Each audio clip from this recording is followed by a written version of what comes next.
করিতেছে, নিত্যানন্দ অবধূত তাহাদিগকে হরি সংকীর্তন করিতে শিক্ষা দিলেন।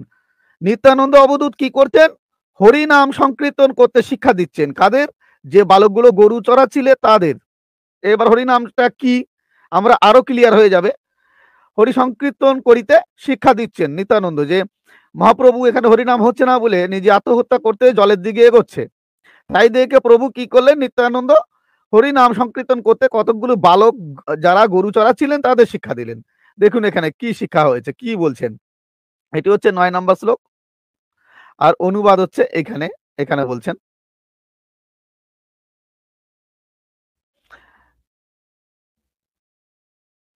এখানে বলছেন তন্মধ্যে একটি উদার বুদ্ধি বালক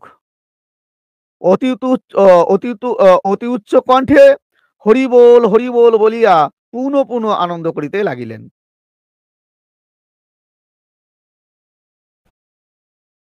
জয় হরিচাঁদ, জয় গুরুচাঁদ। আশা করি সকলে ভালো আছেন এবং সুস্থ আছেন। শ্রীহরির চরণে প্রার্থনা করি সকলে ভালো থাকুন এবং সুস্থ থাকুন। শ্রদ্ধেয় দর্শক, আজকে লাইভ অনুষ্ঠানে আমি তাপস বিশ্বাস আপনাদের মাঝে উপস্থিত আছি। কলিতে কৃষ্ণ নামই একমাত্র কলিজীবের উপায়, এই বলে অনেকেই দাবি করেন। বিশেষ করে যে সমস্ত ধর্ম ব্যবসায়ী কিছু বৈষ্ণব আছেন, আমি সকল বৈষ্ণবের কথা বলছি না, সমস্ত বৈষ্ণবের পদে আমি প্রণাম জানিয়ে শ্রদ্ধা রেখেই বলছি। কিছু কিছু বৈষ্ণবগণ আছেন যারা অ্যাকচুয়ালি ধর্মকে ব্যবসা করে খায়। তারা দাবি করেন যে একমাত্র কৃষ্ণ নামই সর্বশ্রেষ্ঠ। তার সাথে কিছু কিছু বর্তমান কিছু মতুয়াদেরও দেখা যাচ্ছে, তারা একমাত্র দাবি করেন যে হরিনামই একমাত্র সর্বশ্রেষ্ঠ। বাকি কৃষ্ণ নাম, রাম নাম, অমুক নাম, তমুক নাম, যা কিছু নাম হোক না কেন, কোনো নামেরই দরকার নেই, একমাত্র আমাদের হরিনামই শ্রেষ্ঠ। এই বলে তর্ক বিতর্ক বাত বিতণ্ডা উপস্থিত হয়ে থাকেন। যদিও মতুয়া ভক্তগণ ইদানিং বলা শুরু করেছে। কেন? তার কারণ হলো কিছু মর্কট বৈরাগী যারা মূলত বৈষ্ণব নয়, বৈষ্ণবের ভেষ ধারণ করে থেকে বৈষ্ণব ধর্মের মাথার পরে কাঁঠাল রেখে নিজেরা কোষ খাচ্ছে। অ্যাকচুয়ালি বলা যায় তারা ধর্মকে ব্যবসায় পরিণত করে লুটে পুটে খাচ্ছে এক শ্রেণীর মর্কট বৈরাগীগণ। তারা বিভিন্ন আশ্রম, বিভিন্ন সংগঠন, বিভিন্ন ব্যবসায়ী প্রতিষ্ঠান তৈরি করে লুটে খাবার জন্যই, সমাজের বুকে হিংসা ফেলাবার জন্যই ভক্তিবাদের নামে তারা অভক্তিবাদ প্রচার করছেন। মূলত তারা সামনে রেখেছে গৌরাঙ্গ মহাপ্রভু এবং শ্রীকৃষ্ণের প্রতিচ্ছবি, নাম করে শ্রীকৃষ্ণের, কিন্তু মূলত তাদের ভিতরে ভক্তিভাব সেভাবে দর্শন করা যায় না। ধর্মকে তারা ব্যবসা হিসাবেই কিন্তু বেশি গুরুত্ব দিয়ে থাকে। আমি সেই সমস্ত ধর্ম ব্যবসায়ী মর্কট বৈষ্ণব যারা আছে তাদেরকে জানাবার জন্য যে কৃষ্ণ নাম থেকে হরি নাম শ্রেষ্ঠ নাকি কৃষ্ণ নাম শ্রেষ্ঠ, তার সে বিষয়ে শাস্ত্র কি বলছে সেই শাস্ত্রীয় প্রমাণ আজ আপনাদের সামনে তুলে ধরব। আমরা যদি শ্রীহরি লীলামৃতের পাতায় লক্ষ্য করি তো সেখানে তারকচন্দ্র একটা সুন্দর কথা লিখেছেন, যে যাহারে ভক্তি করে সেই তাহার ঈশ্বর, ভক্তি যোগে সেই তাহার স্বয়ং অবতার। অর্থাৎ ভক্তি আগে থাকতে হবে। ভক্তি করে যে যাকে যেমন ভাবে ডাকুক না কেন সে তার কাছে সেভাবে প্রকটিত হয়। কিন্তু আপনি ভক্তি করছেন, ভক্তির নামে ধর্ম ব্যবসা, ভক্তির নামে হিংসা, নিন্দা, ছুতাছুত মার্গ যদি ভর্তি থাকে তো সেখানে ঈশ্বর প্রকটিত হয় না। আজ এ কারণেই আপনাদের আমি দেখাবো একাধিক শাস্ত্র প্রমাণ যে এই যে মর্কট বৈরাগীগুলো যারা ধর্ম ব্যবসা করবার তরে নিজেদের অ্যাম্বাসাডার শ্রীকৃষ্ণের নামই একদম সর্বশ্রেষ্ঠ বলে যারা দাবি করে, সেই সমস্ত মর্কটের আজ আমি মুখোশ উন্মোচন করব। বহু ভক্তের অনুরোধের কারণে আমি এই ভিডিওটি নিয়ে আসতে বাধ্য হয়েছি। আমার এই আলোচনায় যদি কোনো সংগঠন বা কোনো ব্যক্তির মনে আঘাত লাগে তবে তার কাছে আমি ক্ষমা প্রার্থী। কারণ আমার আলোচনার মাধ্যমে আমি চাইব সমাজের কুসংস্কার মুক্ত হয়ে প্রত্যেকটা মানুষ একে অপরের পাশে থেকে সৌভ্রাতৃত্ব বোধে আমরা প্রত্যেকের পাশে থাকি। জাতপাত বিলুপ্ত হোক, ছুতাছুত মার্গ বিলুপ্ত হোক, আমরা প্রত্যেকেই মানুষ, মানব ধর্ম আমাদের সকলের। আমরা সেই চেষ্টাই করব, যে নামে ডাকুক, যে যাকে যেভাবেই ভক্তি করুক, তাতে আমাদের কোনো আপত্তি নেই। কিন্তু হিংসা কেউ কাউকে করা উচিত নয়। আর যদি কেউ কাউকে হিংসা করে, যদি কেউ কাউর প্রতি হিংসা করে আঙুল দেখায়, একটা আঙুল যেমন আমি দেখাচ্ছি দেখুন আপনাদের দিকে, কিন্তু আরো যে ৩-৪টে আঙুল আমার প্রতি ঘুরে আছে, এটি কিন্তু প্রত্যেকের মনে রাখা উচিত। তাই যে সমস্ত মর্কটগণ, যারা মানতে চায় না যে তাদের দিকে আঙুল ৩-৪টে ঘুরে আছে অন্য আরেকজনের দোষ দেখাতে গিয়ে বা আঙুল দেখাতে গিয়ে, তাদের আজ মুখোশ উন্মোচন করবার জন্য আমি এই ভিডিওটি নিয়ে হাজির হয়েছি। তো আর কথা না বাড়িয়ে আমি আলোচনায় প্রবেশ করব, শাস্ত্র আলোচনা আপনাদের সামনে তুলে ধরব। তার আগে বলবো যে সমস্ত ভক্তরা এই মুহূর্তে লাইভটি দেখছেন, তাদের কাছে করজোড়ে নিবেদন করব, এবং পরবর্তীকালে যারা লাইভটি দেখবেন তাদের কাছেও নিবেদন থাকবে, ভিডিওটি বেশি বেশি শেয়ার করবেন, যাতে এই আলোচনা আমাদের প্রত্যেকটা মানুষের দেখা উচিত এবং দেখা প্রয়োজন বলে মনে করি। যাতে সকলে জানতে পারে, বুঝতে পারে, সে ব্যবস্থাটি আপনারা প্রত্যেকেই করবেন। আজ প্রথম পর্ব, এ বিষয়ে আমি বলা হয়নি। এ বিষয়ে আজ প্রথম পর্ব। দ্বিতীয় পর্ব থেকে আজ আমি পুরাণ থেকে আলোচনা করছি। তাই দ্বিতীয় পর্ব যখন আলোচনা করব, সেখানে আমরা বেদ, শ্রুতি, স্মৃতি থেকেও আমরা আলোচনা রাখবো যে হরিনাম শ্রেষ্ঠ নাকি অন্য কোনো নাম শ্রেষ্ঠ। তো আসুন প্রথম পর্বের আলোচনায় আমরা শুরু করি। মূল আলোচনা শাস্ত্রের রেফারেন্স। আপনারা দেখতে পাচ্ছেন আপনাদের সামনে ভাগবত মহাপুরাণ আমি তুলে ধরেছি। গীতা প্রেস গোরক্ষপুর থেকে প্রকাশিত ভাগবতের এটি হচ্ছে ষষ্ঠ স্কন্ধ।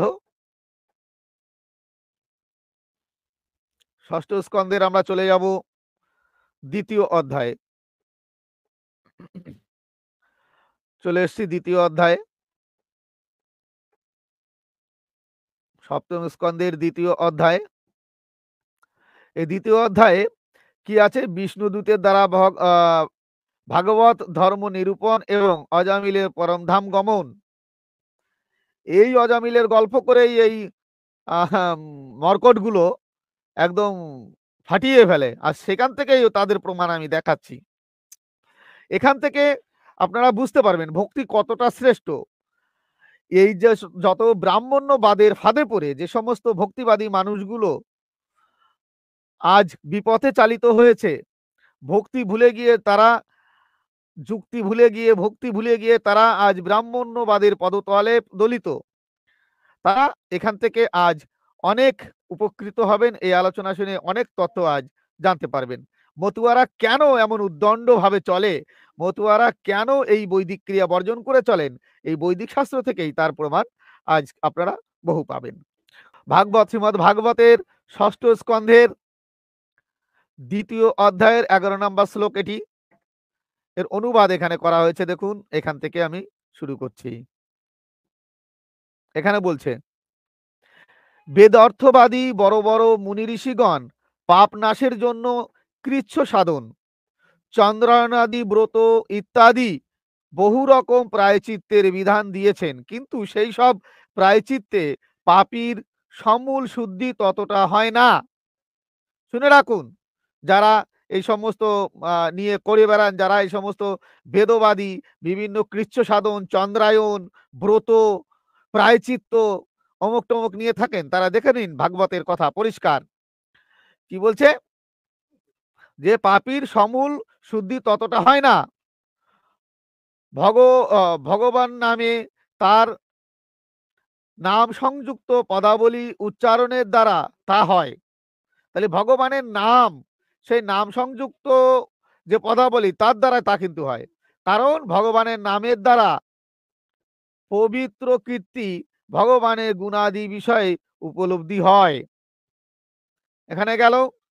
এবার আসুন, এবার আমরা দেখব 14 নম্বর শ্লোকটি। 14 নম্বর শ্লোক, 14 একবারে 14, 15, 16, 17। তাহলে শ্রীমদ ভাগবত পুরাণের ষষ্ঠ স্কন্ধের দ্বিতীয় অধ্যায়ের 14, 15, 16, 17 নাম্বার শ্লোক আগে আগে আপনাদের আমি দেখিয়ে নিই। দেখুন, হচ্ছে মূল শ্লোক সমূহ। এর অনুবাদ আমি আপনাদের সামনে তুলে ধরব। 4টি শ্লোক আছে এখানে। দেখলেন? আসুন এবার এর অনুবাদটি কি হয়েছে আমরা এবার সেটা দেখব। 14 নম্বর থেকে এখান থেকে শুরু হচ্ছে।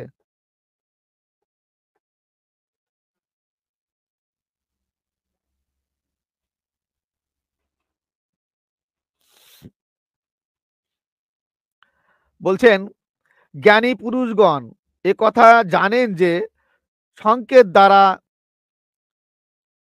পরিহাসছলে গীতালাপ পুরাণার্থে অথবা অবজ্ঞাক্রমেও যদি কেউ ভগবানের নাম উচ্চারণ করে তবে তার সমস্ত পাপ বিনষ্ট হয়ে যায়।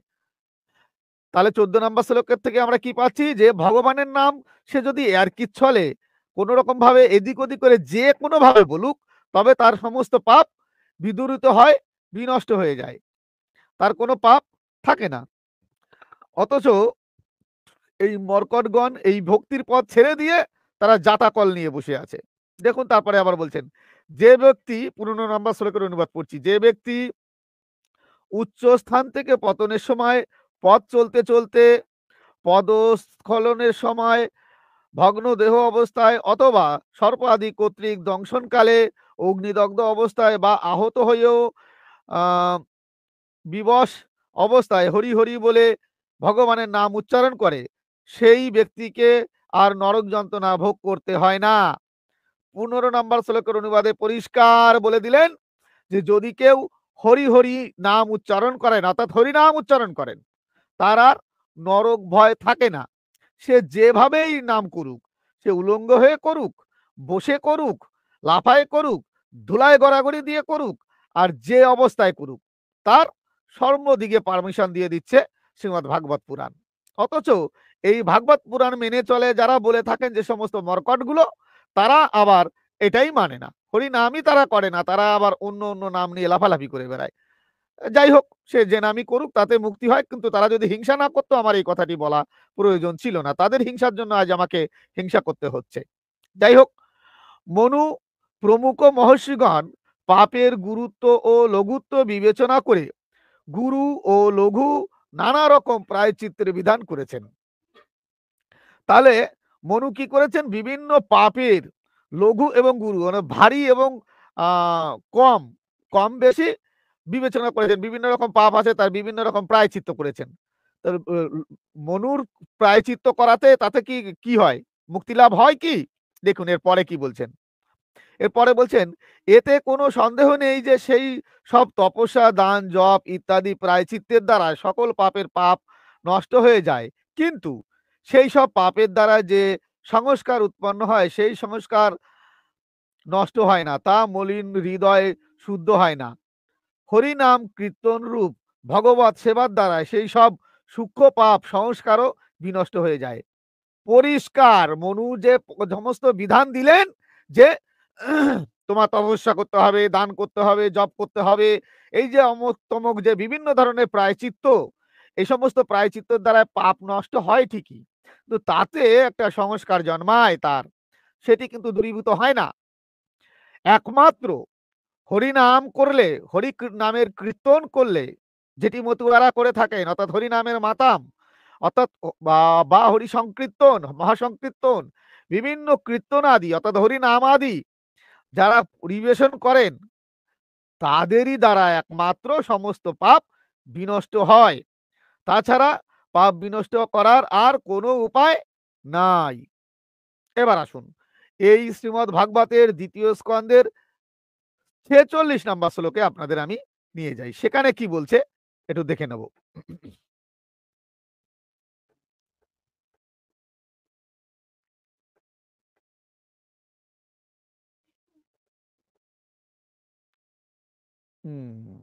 এসে গেছি। দেখুন এই হচ্ছে 46 নাম্বার শ্লোক। 46 নাম্বার শ্লোক। এবার এখানে বলছেন 46 নাম্বার শ্লোকের অনুবাদ। এখান থেকে আমি একটু জড়িয়ে নিচ্ছি, দাগ দিয়ে দিই তাহলে সুবিধা হবে অনেকের পড়তে। বলছেন, এই পৃথিবীতে সংসার বন্ধন থেকে যে মুক্ত হতে চায় তার পক্ষে তীর্থপদ ভগবানের নাম কীর্তনের চেয়ে অন্য কোনো শ্রেষ্ঠ সাধন নেই। পরিষ্কার বলছে, যে সমস্ত লোক এই সংসার বন্ধন থেকে মুক্তি চায় তাদের একমাত্র ভগবানের নাম ছাড়া কিন্তু মুক্তির কোনো উপায় নেই। একমাত্র শ্রেষ্ঠ ওই হচ্ছে ভগবানের নাম কীর্তন করা। তারপরে বলছে, কারণ নামের শরণ গ্রহণ করলে মানুষের মন আর কর্মে আসক্ত হয় না। ভগবান নাম ছাড়া অন্য যেসব প্রায়শ্চিত্ত আছে তাতে রজ ও তমগুণজনিত মনের মলিনতা থেকে যায়, আর পাপের মূলোচ্ছেদও হয় না। পরিষ্কার কথা। তাহলে ভগবানের নাম করতে হবে। কি নাম? হরি নাম করতে হবে। আসুন, এ বিষয়ে আমি আপনাদের নিয়ে যাব আহ এই ভাগবত মহাপুরাণের ষষ্ঠ স্কন্ধের তৃতীয় অধ্যায়। দেখুন সেখানে কি বলছে আমরা একটু দেখে নেব। এটি হচ্ছে তৃতীয় অধ্যায়, ষষ্ঠ স্কন্ধের তৃতীয় অধ্যায়। এই তৃতীয় অধ্যায়ে আপনাদের আমি নিয়ে যাব 11-12 নাম্বার শ্লোকে। আসুন, এই জায়গায় আমরা চলে এসেছি 11 নাম্বার শ্লোকে। এই হচ্ছে 11 নাম্বার শ্লোক। এটি কাদের নিয়ে বলছেন এখানে কথাগুলো একটু আপনাদের জানিয়ে দিই। অনেকে মূলত বিষয়টা কি, বিষয় হচ্ছে যম ও যমদূতের সংবাদ এই তৃতীয় অধ্যায়ের আলোচনায়। তো এখানে কি বলছেন আমরা একটু দেখে নেব। সুখদেব বলছেন, ভাগবত সুখদেব বলেছেন, তাই এখানে সুখদেব বলছেন। সুখদেব বললেন, দূতগণ এইসব প্রশ্ন জিজ্ঞাসা করাতে দেব শিরোমণি প্রজা প্রজা সংযমকারিণী ভগবান যমরাজ প্রীত হয়ে শ্রীহরির চরণ কমল স্মরণ করে তাদের বলতে লাগলেন। কার চরণ স্মরণ করলেন? যমরাজ শ্রীহরির চরণ কমল স্মরণ করলেন। ঠিক আছে, আসুন 12 নম্বর শ্লোকে কি বলছেন আমরা দেখে নিই।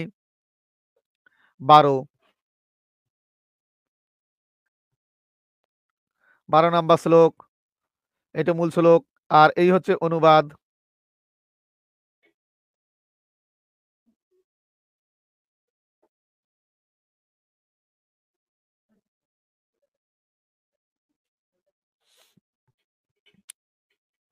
ফটো তোলার সময় পেজগুলো একটু বেঁকেছে। যাই হোক, এই পর্যন্ত। যমরাজ বললেন, ওহে দূতগণ, আমার থেকে ভিন্ন আরো একজন আছেন। এখানে দূতগণ জিজ্ঞাসা করছেন যমরাজকে যে, হে প্রভু, আপনার থেকে আবার বড় কে আছে? আপনি তো স্বয়ং ধর্মরাজ, আপনার থেকে আর বড় কেউ আছে নাকি? তাই যমরাজ আবার তার উত্তরে বলছে যে, যমরাজ বলছেন, ওহে দূতগণ, আমার থেকে ভিন্ন আরো একজন আছেন যিনি এই চরাচর বিশ্বের প্রভু। কাপড় যেমন সুতোর মধ্যে ওতপ্রোত ভাবে গ্রথিত, এই সম্পূর্ণ জগৎও সেই রকম তার মধ্যে ওতপ্রোতভাবে রয়েছে। তারই অংশ ব্রহ্মা, বিষ্ণু ও মহেশ। তাহলে ব্রহ্মা, বিষ্ণু ও মহেশ কার মধ্যে ওতপ্রোতভাবে জড়িত? হরির মধ্যে। আগে হরির স্তব করছেন যম, দেখা যাচ্ছে তাহলে ব্রহ্মা, বিষ্ণু ও মহেশ হরির মধ্যেই নিহিত আছে। এই জগতে সৃষ্টি, স্থিতি ও সংহার করেন কারা? এই ব্রহ্মা, বিষ্ণু ও মহেশ এই জগতে সৃষ্টি, স্থিতি ও সংহার করেন। এই সংহার সংহারকে যিনি নাসিকাতে রজুবন্ধন বিলবর্দের মতো নিজেদের বশীভূত করে রেখেছেন। বলছে এই যারা ব্রহ্মা, বিষ্ণু ও মহেশ এরা সৃষ্টি, স্থিতি ও সংহার করে থাকেন, এই তাদেরকে তাই একেবারে নাকের কাছে বেঁধে রেখে দিয়েছেন যিনি, যে হরি, তার কথা বলছেন যমরাজ। এরপরে আসুন আমরা এই তৃতীয় অধ্যায় 22 নম্বর শ্লোকটি আমরা একটু দেখে নেব। সেখানে কি বলছেন?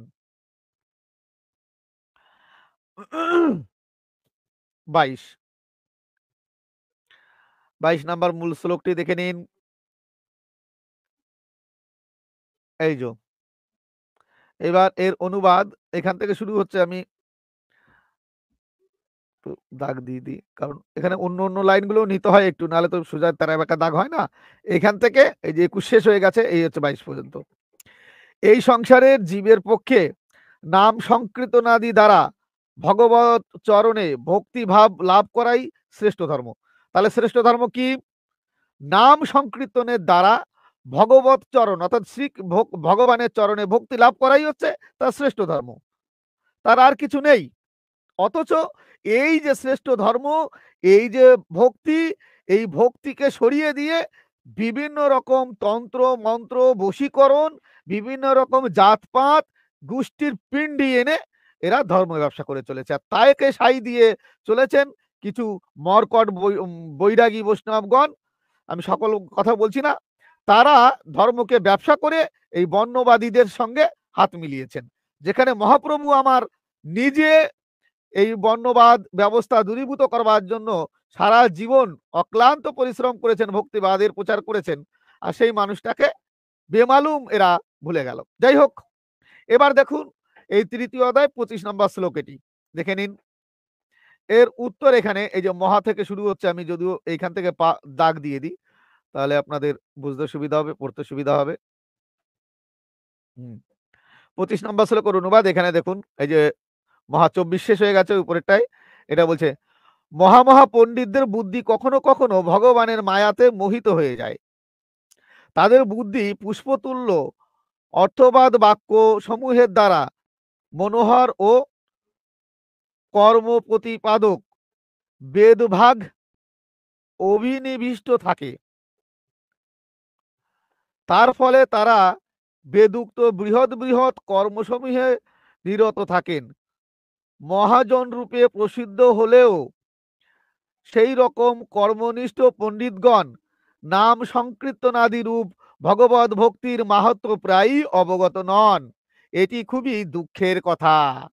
তাহলে বেদব্যাস পর্যন্ত দুঃখ জানাচ্ছে যে যে সমস্ত বেদবিদগণ আছেন, বেদ পাঠ করে যারা ব্রাহ্মণ জাহির করে, যারা বলেন আমরা একমাত্র ব্রাহ্মণ, আমাদেরই বেদের অধিকার, তাদেরকে নিয়ে বেদব্যাসের একটা রায় বলছে এটা খুব দুঃখের বিষয়। এরা ভক্তি কি তারা জানে না, ভগবানের নাম সংকীর্তন কি তারা জানে না, এই নাম সংকীর্তনের দ্বারাই যে মুক্তি পাওয়া যায় এটি সে বোঝে না। এই জন্য খুব আফসোস করছেন, এখানে খুব আফসোস করছেন হচ্ছে এই বেদব্যাস। তাহলে এখানে আমরা পরিষ্কার বোঝা যাচ্ছে যে কর্ম প্রতিপাদক বেদভাগে অভিনিষ্ঠ থাকে, অর্থাৎ এই যে বড় বড় পণ্ডিতগণ এরা বেদ ভাগ করে বেদকে নিয়েই এরা হয়ে থাকে, তারা বড় বড় মহাজন হলেও কিন্তু নাম সংকীর্তন আদি রূপ ভগবত ভক্তির মাহাত্ম্য প্রায়ই অবগত নন। তারা তারা এই যে ভক্তি সম্পর্কে একদম অবগত নয়, ভক্তিকে তারা কি জিনিস বোঝে না, এটি খুব দুঃখের কথা। এটি কিন্তু বেদব্যাস বললেন। এরপর আমরা দেখবো এই তৃতীয় অধ্যায়ের 31 নম্বর শ্লোক। 31 এবং 32 দুটি আমরা দেখে নেব। এই হচ্ছে মূল শ্লোক 31 এবং 32। আসুন এর অনুবাদ কি হচ্ছে দেখে নিই একটু।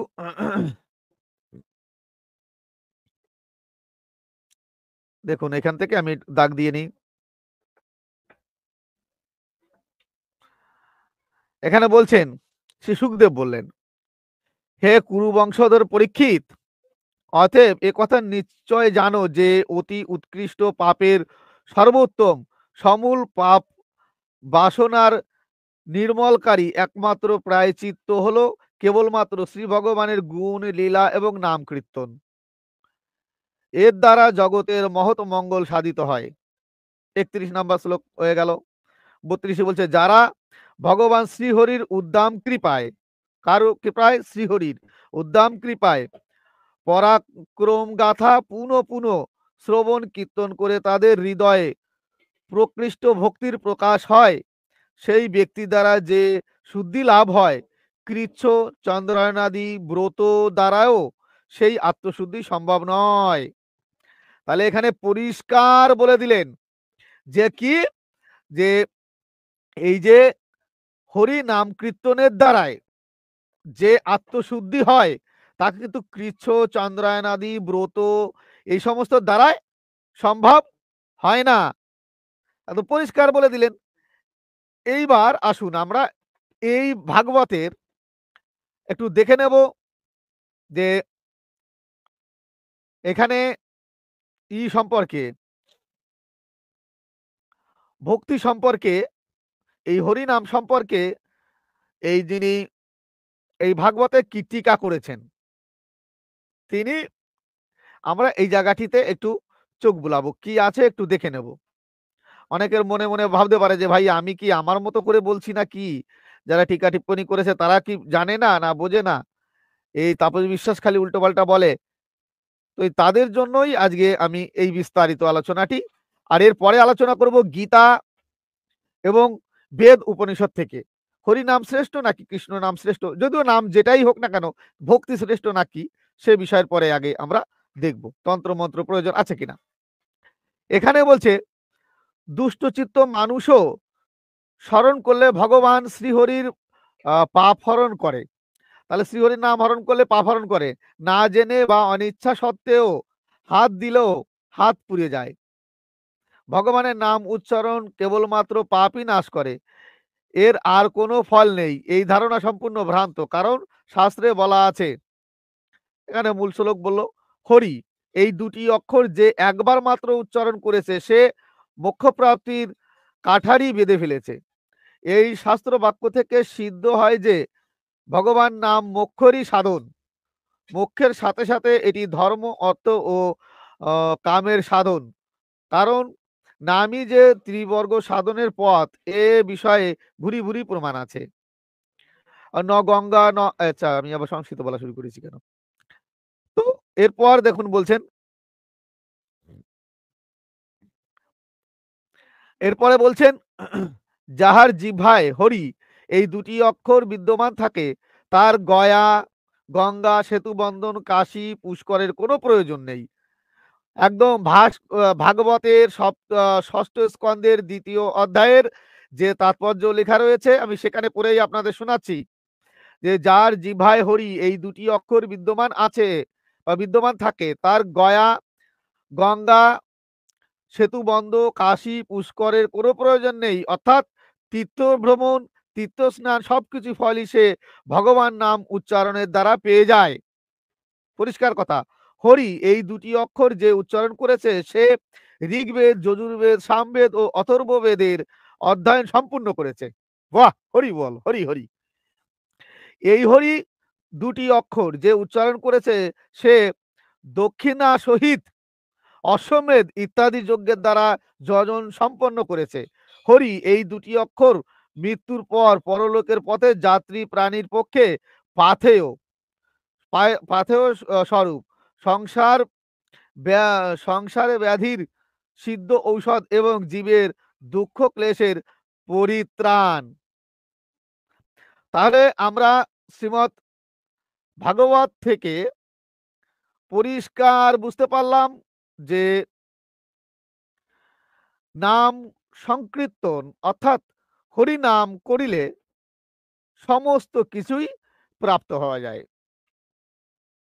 এখন যে সমস্ত মর্কট ধর্ম ব্যবসায়ীগণ দাবি করেন যে একমাত্র কৃষ্ণ নামই করতে হবে, কৃষ্ণ নাম না করলে মুক্তির কোনো উপায় নেই, সেই সমস্ত মর্কটদের উদ্দেশ্যে আজকের এই ভিডিওটি করার প্রয়োজন ছিল, তাদের দেখানোর কথা বা দেখানোর উচিত ছিল, কারণ অনেক ভক্ত মনোপ্রায় ভুগছিল যে আমরা যে হরি নাম করি হরি বল বলি, এটা কি অশাস্ত্রীয়? এটা কি শুধুমাত্র গৌরাঙ্গ মহাপ্রভু বা হরিচাঁদ ঠাকুরই বলেছেন বলতে? শাস্ত্রে কি এর কোনো বিধান নেই? তাদের উদ্দেশ্যে আজ এই তাদের যে মনোপীড়া সেটি দূরীকরণ করার জন্য এই নাম, কৃষ্ণ নাম করলেও অবশ্যই সেই একই ফল, রাম নাম করলেও একই ফল, যে যে নাম করুক আমাদের ভক্তির পথে কোনো বাধা নেই। কিন্তু যেখানে মানুষ মানুষের মর্যাদা দেয় না, যেখানে মানুষ মানুষকে পশু জ্ঞান করে, সেই সমস্ত জিনিস দূরীভূত করা উচিত। শাস্ত্র ঠিক এমনই ছিল, যেখানে কোনো মলিনতা ছিল না। সেই শাস্ত্রের মধ্যে বর্ণবাদী ব্রাহ্মণগণ নিজেদের স্বার্থ সিদ্ধি করবার জন্য তারা তৈরি করলো রাতারাতি বিভিন্ন দেব দেবতা কাল্পনিক ঈশ্বর তৈরি করে, বিভিন্ন ভেদাভেদ বিভিন্ন জাতপাত তৈরি করে ছেয়ে ফেলে দিল। সময় এসেছে আজ সেই সমস্ত কাঁটা উপড়ে ফেলে দিয়ে প্রত্যেকটা মানুষ মানবতা ধর্ম নিয়ে একে অপরের পাশে থাকতে, যথাসম্ভব ধর্মীয় পথ আমাদের ঠিক রেখে যার যার ঈশ্বর বা উপাসনার দিকটি খেয়াল রেখে আমাদের বিজ্ঞানসম্মতভাবে জীবনযাপন করতে হবে। আমাদের ঐতিহাসিকভাবে ইতিহাসের দিকে আমাদের বিশ্বাস করতে হবে, ইতিহাসকে আমাদের লক্ষ্য করতে হবে, জানতে হবে, ভূগোল আমাদের জানতে হবে, পৃথিবী কেমন সে বিষয়ে আমাদের ধারণা থাকা উচিত।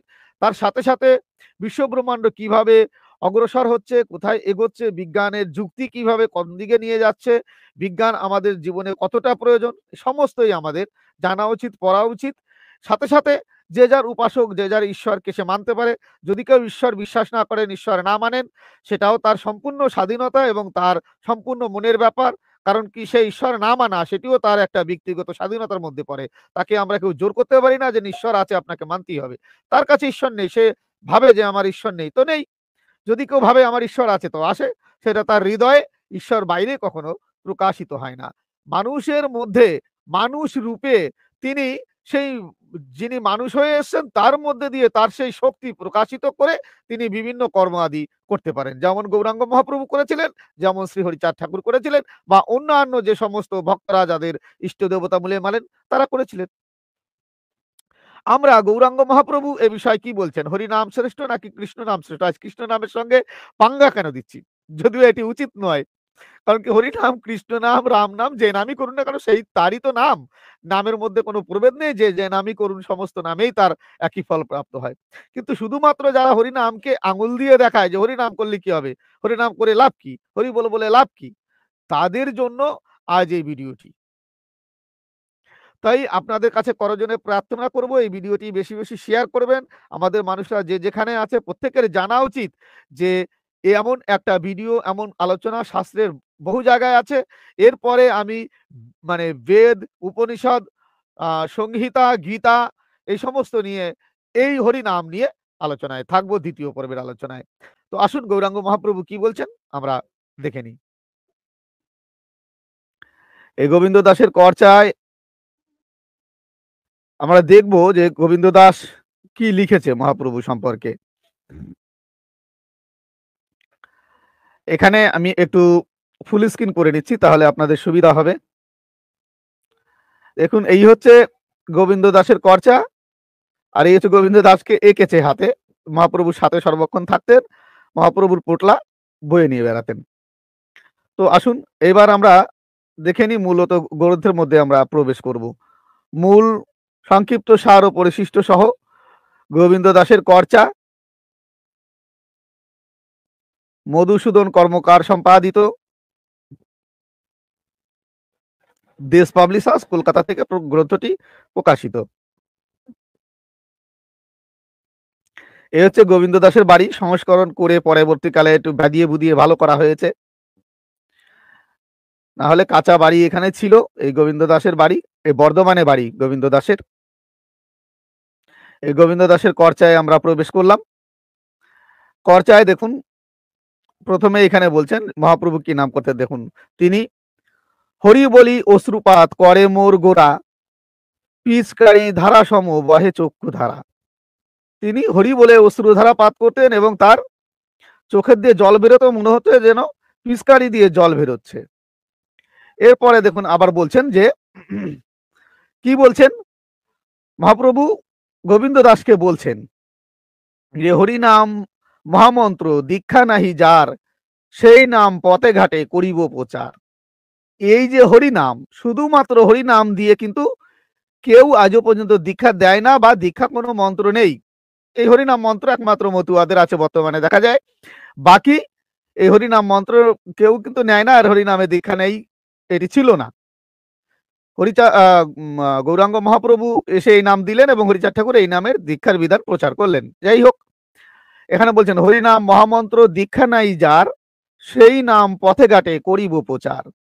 চণ্ডাল যুবক গৃহী বালবৃদ্ধ নারী, নামে মত্ত হয়ে দণ্ডাইবে সারি সারি। বালকে বলিবে হরি, বালিকা বলিবে পাষণ্ড, অঘোরপন্থী নামে মত্ত হবে। আকাশ ভেদিয়া নামে পতাকা উড়িবে, রাজা প্রজা একসঙ্গে গড়াগড়ি দেবে। তাহলে মহাপ্রভু সকলকে একত্রীভূত করে একরকম করতে চেয়েছিলেন এই নামের দ্বারাই। কি নামের দ্বারাই? হরি নামের দ্বারাই। তারপরে দেখুন তিনি এখানে কি বলছেন। তারপরে মহাপ্রভু আরো বলছেন কলির জীবের সার এক হরি নাম, সেই নাম লয়ে চলে সেই নাম লয়ে চলে যাও নিত্যধাম। পুলকের সহ সদা বল হরি বল, কলির বাজারে কেন করো গন্ডগোল। একেবারে পরিষ্কারভাবে তিনি বললেন যে পুলকের সহ সদা বল হরি বল, পুলক করে অর্থাৎ আনন্দের সাথে হরি বল বলো, এবং কলির বাজারে কেন করো গন্ডগোল। আমরা চলে এসেছি মুরারি গুপ্তের কর্চায়। তো মুরারি গুপ্তের কর্চাটা আমি একটু আপনাদের ছোট করে দিই, পুরো নামটা একবার দেখিয়ে দিয়ে নি। দেখুন, এই হচ্ছে মুরারি গুপ্তের কর্চার কভার পেজ, উপরের পেজ, আর এই হচ্ছে সেকেন্ড পেজ। এখানে দেখুন, আমি একটু ফুল স্ক্রিন করে নিই, তাহলে আপনাদের সুবিধা হবে।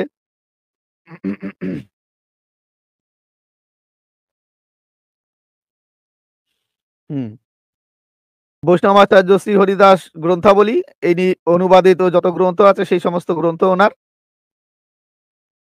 তারপরে বলছে শ্রীল মুরারি গুপ্ত প্রণীত শ্রী শ্রী কৃষ্ণ চৈতন্য চরিতামৃতম, মুরারি গুপ্তের কর্চা। মূলত এই গ্রন্থের নাম তিনি রেখেছিলেন প্রথমে, যে কার লেখা এটা, শ্রীল মুরারি গুপ্ত প্রণীতম শ্রী শ্রী কৃষ্ণ চৈতন্য চরিতামৃতম। হ্যাঁ, আবার কেউ কৃষ্ণদাস কবিরাজের চৈতন্য চরিতামৃত ভাববেন না, এটা শ্রীকৃষ্ণ চৈতন্য চরিতামৃতম। এটা কার লেখা? মুরারি গুপ্তের। এর আর এক নাম হচ্ছে মুরারি গুপ্তের কর্চা। আর এটি অনুবাদ করেছেন শ্রী হরিদাস কৃত বঙ্গ অনুবাদ সহিতাম, ভূমিকা ডক্টর মোহন পাল, নিবেদন মিহির কুমার রায়। গ্রন্থটি প্রকাশ করেছে সংস্কৃত পুস্তক ভান্ডার। এই গ্রন্থের আমরা চলে যাব দ্বিতীয় প্রক্রমে। এই দ্বিতীয় প্রক্রমের দ্বিতীয় স্বর্গের 28 নম্বর শ্লোকে, দ্বিতীয় প্রক্রমের দ্বিতীয় স্বর্গ, দ্বিতীয় স্বর্গ এটি। এই দ্বিতীয় স্বর্গের একেবারে চলে যাব 28 নম্বর মন্ত্রে।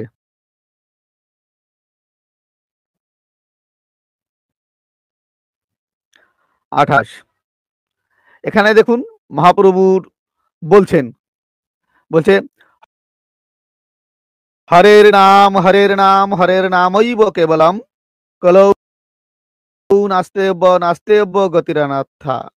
অর্থাৎ এখানে বলছেন অনুবাদে, কলিযুগে একমাত্র হরিনামই সাক্ষাৎ পুরুষোত্তম স্বরূপে বিরাজমান আছেন, সুতরাং এই হরিনামই কেবল আশ্রয় করিবে, কলি সন্তরণ করিতে আর অন্য উপায় নাই।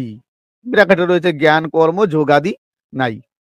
তাহলে হরির নাম, এই হরি নামই হচ্ছে একমাত্র গতি, আর সেটি শুধুমাত্র হরিবোল নামই হচ্ছে হরিনাম। তো আসুন এখানে আরো কি বলছেন মহাপ্রভু আমরা দেখব। এই দ্বিতীয়, আমরা এই দ্বিতীয় এসেরই পেয়ে যাচ্ছি 34 এবং 35, দ্বিতীয় স্বর্গের আমরা 33 এবং 34 নম্বর শ্লোকটি দেখুন এখানে রয়েছে। এখানে বলছেন শ্রীহরি নাম তারই, ব্র্যাকেটে শ্রীহরিরই স্বরূপ, ইহাই নিশ্চিত হইল, যে লোক অন্য প্রকার ব্যাখ্যা করে তাহার গতি নাই, গতি নাই, এই কথা স্বয়ং সর্ববেদময় পুরুষ শুকর আবেশ বলিয়াছেন। এই বলিয়া তিনি নিত্য এবং মহাসংকীর্তন আরম্ভ করিলেন। কে? গৌরাঙ্গ মহাপ্রভু যখন মুরারি গুপ্তের কাছে গেছেন, যাওয়ার পরে বলছেন যে হে মুরারি, আমি স্বপ্ন দেখেছি। তিনি সন্ন্যাসের মন্ত্রতন্ত্র যা পেয়েছিলেন সেই সময়ের কথা এখানে বলছেন, সেই ব্যাখ্যা এখানে করছেন। এরপর দেখুন কি হচ্ছে, আমরা আরেকটু দেখে নেব যে মহাপ্রভু আর কি বলছেন। এই তো আমরা জানতে পারলাম যে হরির নাম ভাই শ্রেষ্ঠ, তাহলে এরপরে মহাপ্রভু আর কি বলছেন আমরা একটু সেটি দেখি।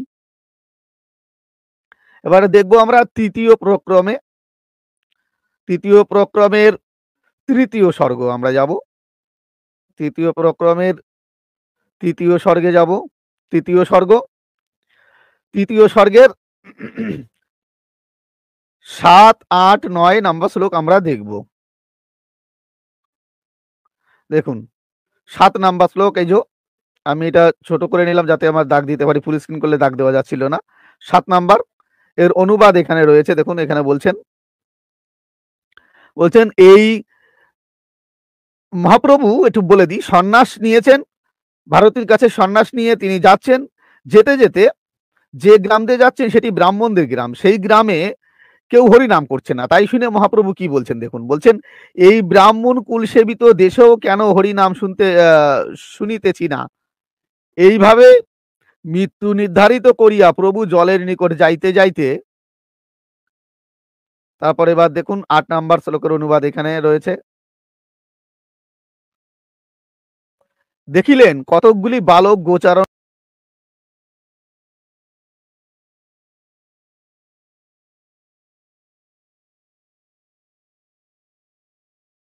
করিতেছে, নিত্যানন্দ অবধূত তাহাদিগকে হরি সংকীর্তন করিতে শিক্ষা দিলেন।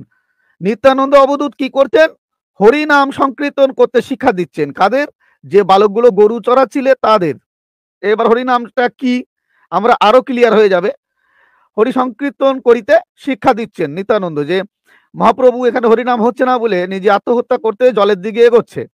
তাই দেখে প্রভু কি করলেন? নিত্যানন্দ হরি নাম সংকীর্তন করতে কতকগুলো বালক যারা গরু চড়াচ্ছিলেন তাদের শিক্ষা দিলেন। দেখুন এখানে কি শিক্ষা হয়েছে, কি বলছেন। এটি হচ্ছে ৯ নাম্বার শ্লোক। আর অনুবাদ হচ্ছে এখানে, এখানে বলছেন।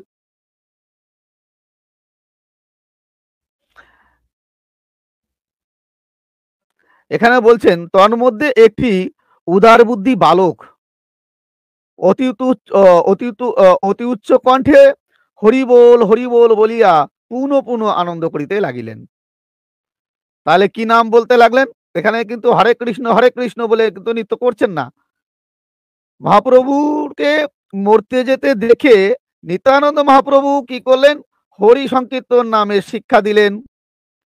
সেই শিক্ষাটা কি, তাতে কি নাম বলছে, কি নাম হচ্ছে? নাম বলছে হরি বল বলিয়া তারা নৃত্য করছে। দেখুন, হরি বল বলিয়া পুনঃ পুনঃ আনন্দ করিতে লাগিলেন তারা, রাখাল বালকগুলো। তাই দেখে মহাপ্রভু কি করলেন? তার মৃত্যু তিনি সংবরণ করলেন। দেখুন এখানে ১০ নাম্বারে কি বলছেন। ১০ নাম্বার শ্লোকের অনুবাদে এখানে বলছেন, নাম শুনিয়া আনন্দে প্রভু নিজ দেহ ত্যাগের সংকল্প ত্যাগ করিলেন এবং সেই স্থানেই আর্ত হইয়া উচ্চ কণ্ঠে বিলাপ করিতে লাগিলেন ও বিহল হইয়া ভূতলে নিপতিত হইলেন। তাহলে বালকদের এই নাম করতে শুনে, অর্থাৎ হরিনাম করতে শুনে, হরিবোল ধ্বনি করতে শুনে তিনি বিহল হয়ে পড়লেন। উচ্চ কণ্ঠে বিলাপ করতে করতে, কাঁদতে কাঁদতে তিনি সেখানেই নিপতিত হলেন। তো শ্রদ্ধেয় দর্শক, আমরা এত সময় যে আলোচনা দেখলাম গৌরাঙ্গ মহাপ্রভুর যে জবানবন্দি, অর্থাৎ মহাপ্রভুর লীলা স্বচক্ষে যিনি দেখেছেন তিনি হচ্ছেন স্বরূপ দামোদর, অর্থাৎ মহাপ্রভুর বন্ধু তিনি, সখা তিনি, পারিষদ তিনি। তিনি স্বচক্ষে যে লীলা দেখেছেন তাই লিখেছেন। তার সাথে গৌরাঙ্গ মহাপ্রভুর ভৃত্য গোবিন্দ দাস, সে সবসময় মহাপ্রভুর সাথে থাকতেন। সে স্বচক্ষে যে লীলা দেখেছেন সে তার কর্চার মধ্যে তাই লিখে রেখেছে, আমরা সেটিও কিন্তু পেলাম। অর্থাৎ মহাপ্রভুর লীলা স্বচক্ষে যারা দেখেছেন, চোখে দেখা মতামত আমরা এখানে কিন্তু পেলাম।